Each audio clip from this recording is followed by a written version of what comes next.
आंवला नवमी, कार्तिक शुक्ल पक्ष की नवमी को आंवला नवमी कहते हैं। इस तिथि से पूर्णिमा तक, कार्तिक पूर्णिमा तक भगवान विष्णु आंवला के वृक्ष में निवास करते हैं। इस दिन जो पूजा पाठ की जाती है उसका अक्षय फल मिलता है, इसलिए अक्षय नवमी कहते हैं।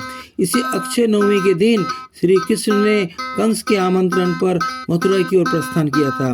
पद्म पुराण, स्कंद पुराण के अनुसार ब्रह्मा जी के आंसुओं से आंवले की उत्पत्ति हुई थी। समुद्र मंथन के समय अमृत की कुछ बूंदें धरती में गिरी थी, उससे आंवले की उत्पत्ति हुई थी। शिव ने जब जहर पिया, शिव ने जब विषपान किया तो कुछ बूंदें, जहर की बूंदें धरती पर गिरी, उससे भांग और धतूरे की उत्पत्ति हुई थी। भगवान शिव दयालु हैं, भांग धतूरे का सेवन करके हमें विष से बचाते हैं। भगवान को ये भांग धतूरा प्रिय हो गया। आदि महालक्ष्मी महाकाश में भ्रमण कर रही थी। उनके मन में इच्छा हुई कि क्यों न हम भगवान विष्णु और शिव की एक साथ पूजा करें। तभी उन्हें ध्यान आया कि विष्णु को तुलसी प्रिय और शिव को बिल्व प्रिय, इन दोनों को गुण को एक साथ कर दिया जाए, वही आंवला है। लक्ष्मी ने आंवला के वृक्ष को विष्णु और शिव का प्रतीक मानकर पूजा की। उनसे प्रसन्न होकर विष्णु और शिव प्रकट हुए। माता लक्ष्मी ने आंवला के वृक्ष के नीचे उन्हें भोजन कराया। उसके बाद भक्तों को भोग वितरण किया, खुद भी प्रसाद रूप में ग्रहण किया।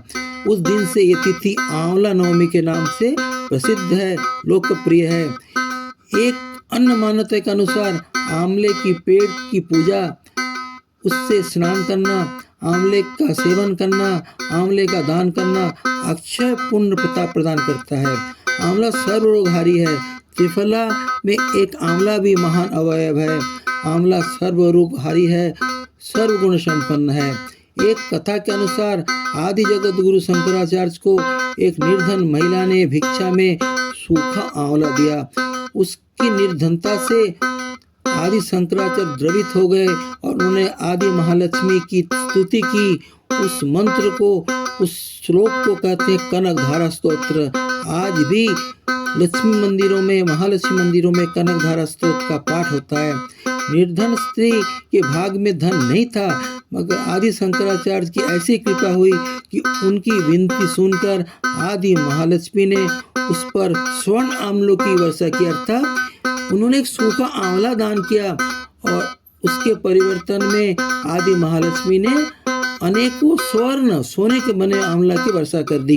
इसलिए इसको भगवान विष्णु, भगवान शिव, आदि महालक्ष्मी, ब्रह्मा जी सभी के ये तिथि अत्यंत सभी के लिए, सभी देवताओं के लिए प्रिय तिथि है।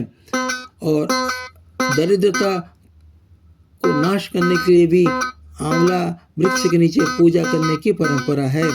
इसी दिन भगवान विष्णु ने कुष्मांडा राक्षस का वध किया था और दुर्गा माता का एक नाम हो गया कुष्मांडा। दरअसल कुष्मांडा एक राक्षस था, तो कुष्मांड राक्षस का वध करने से आदि दुर्गा का नाम हो गया कुष्मांडा। कुष्मांडा माने सीताफल, काशीफल अर्थात कोहरा है। माता दुर्गा को कुष्मांडा की बलि अच्छी लगती है। और पुनः अक्षय पुण्य प्रदान करने वाली ये जो तिथि है आंवला नवमी, ये भगवान विष्णु को, शिव को, महालक्ष्मी को, भगवान ब्रह्मा को प्रिय है। अतः इस तिथि को जो भगवान विष्णु और शिव की संयुक्त पूजा करते हैं उसे अक्षय पुण्य प्राप्ति होती है, अक्षय फल प्राप्त होती है। जय ब्रह्मा विष्णु महेश, जय महाकाली महासरस्वती महालक्ष्मी।